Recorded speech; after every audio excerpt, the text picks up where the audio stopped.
Je suis Sébastien Guérive, je suis donc musicien, compositeur et ingénieur du son depuis maintenant 22 ans. Voilà, j'ai commencé, j'avais 20 ans dans les années 2000. Au moment où je suis arrivé à Nantes, j'ai décidé vraiment là, à ce moment-là d'essayer d'en faire mon métier. Et je suis passé par plein de projets, alors que ça, des projets de groupe. J'ai eu un projet qui s'appelait Yon, Da Sweep. J'ai aussi pas mal composé pour le théâtre, pour la danse, comme je continue toujours actuellement à faire des musiques aussi, des créations pour du spectacle vivant. Et puis depuis 1 an et demi, je crois, à peu près, j'ai sorti donc mon premier album sous mon nom, Omega Point, que je vais présenter donc à Scopiton vendredi prochain. Alors la partie ambiante de la musique électronique, qui a été donc incarnée, on va dire, ou presque inventée par un musicien qui s'appelle Brian Eno dans les années 70, c'est vraiment l'idée en fait d'un développement temporel un peu beaucoup plus tranquille, beaucoup plus lent. On n'a pas forcément d'appui métronomique ou de batterie, des choses comme ça. Donc moi j'aime ce côté effectivement un peu dilatation temporelle dans l'ambiance. Prends le temps. Ça, c'est pour la partie ambiante. La partie electronica, c'est ce qu'on pourrait considérer comme la partie sensible de la musique électronique. Alors, je dis pas que la partie dance floor, EDM, tout ça, c'est pas sensible, mais c'est toute cette scène. Alors, je vais parler d'un label comme Warp, par exemple, en Angleterre, qui a lancé un peu tout ce courant musical. C'est, on va dire, l'autre courant qui n'est pas forcément fait pour faire danser les gens. Voilà, c'est peut-être plus clair comme ça. Donc ça, c'est la partie electronica. Et puis le sound design, ça c'est un attachement un peu particulier que j'ai moi à ce travail-là, c'est-à-dire le travail vraiment des textures. Je passe beaucoup de temps à fabriquer les sons et à mettre des choses qui ne sont pas forcément des notes, c'est vraiment de la texture pure. Voilà, c'est ce qu'on va mettre dans le sound design. J'utilise, comme on voit un peu là, différents synthés, qui sont des synthés analogiques, c'est-à-dire qui vraiment prélèvent le courant. Et après, du coup, on a vraiment tout un panel de possibilités de réglage. Donc ça, c'est la première partie, ça va naître du synthé. Ça va rentrer dans l'ordinateur. Et dans l'ordinateur, je vais remettre des palettes de traitement de son, c'est-à-dire vraiment un tas d'effets, de choses pour vraiment détourner et parfois aller vraiment assez loin du son de sa nature première.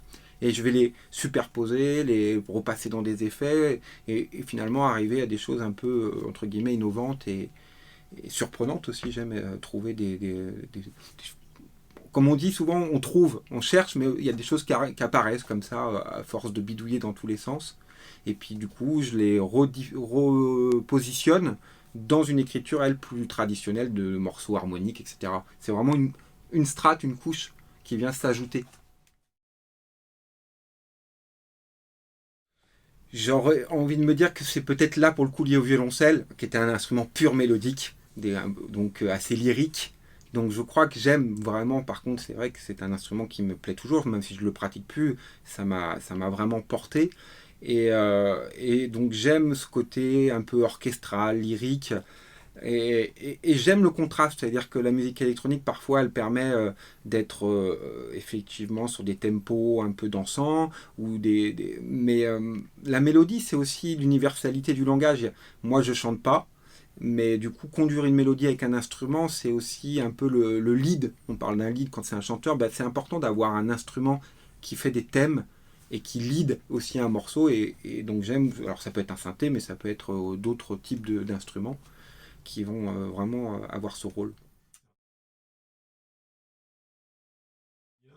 Alors, effectivement, Omega Point, clairement, on était dans les contrées un peu SF, spatiales, totalement même. Donc, c'était même jusqu'au titre des morceaux, etc.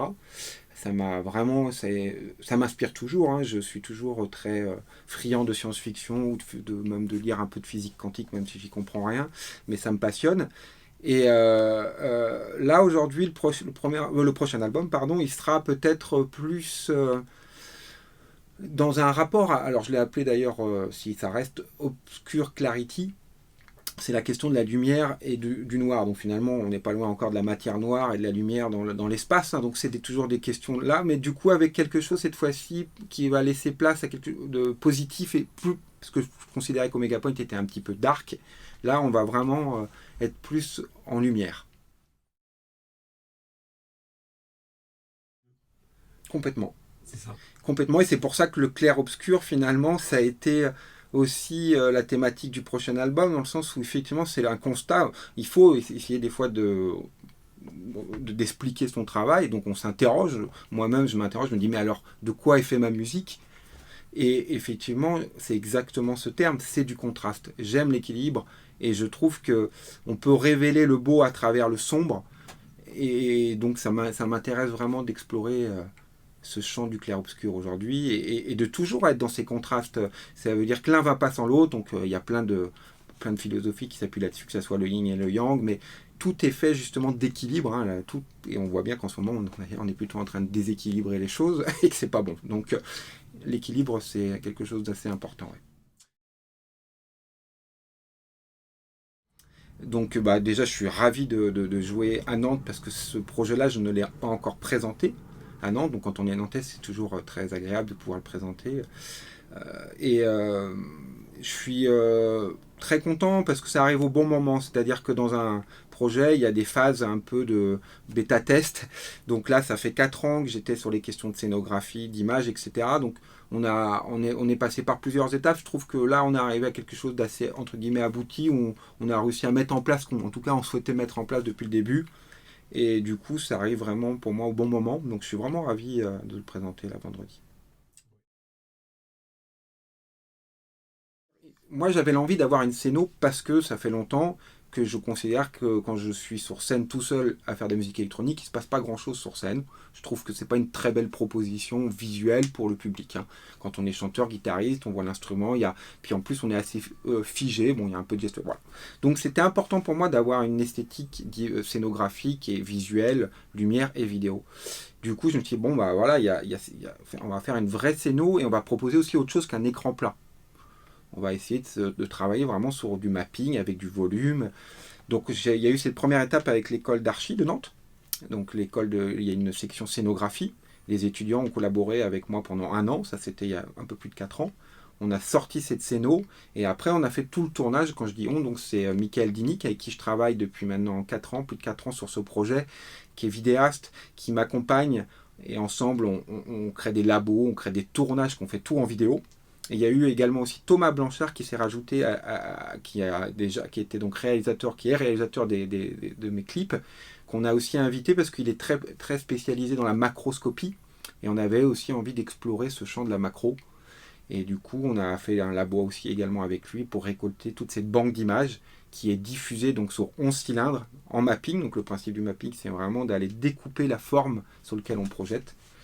Et il s'est rajouté un dernier élément très sympa, et c'est avec donc Michael Griffon et Antoine Després, ces deux éclairagistes qui ont travaillé aussi sur la mise en lumière et l'écriture vraiment, parce que c'est du pas à pas, on a vraiment travaillé avec un procédé type quasiment film, hein, chaque projecteur s'allume à tel moment, de la musique, etc.